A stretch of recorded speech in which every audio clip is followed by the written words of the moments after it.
The Velocity portal's main landing page features a dashboard displaying an overview of extract, object curator, and data profiling executions.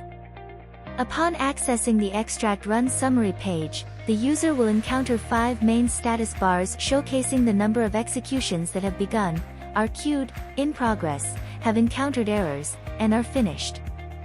Directly beneath the status bars lies the extract run summary grid, which presents a comprehensive run summary of all extracted objects, such as tables, views, and ODP extractors. The grid offers detailed information for each extracted object, including the source system, object name, extraction mode, extraction time, and the number of insertions, updates, deletions, and much more. By double-clicking on an execution run, the user can access its historical runs, complete with all relevant information, including Azure parallelism, batch details, and event logs, which can be further explored by drilling down into the execution history.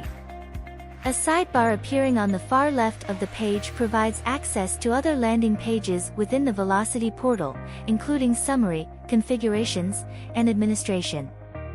The summary landing pages comprise all summary data regarding recent and historical runs, source systems, object curators, and more.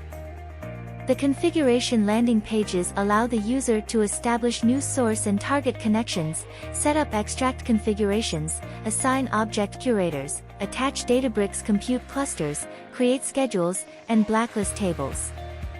Lastly, the administration panel is reserved for users with super admin and IT support privileges.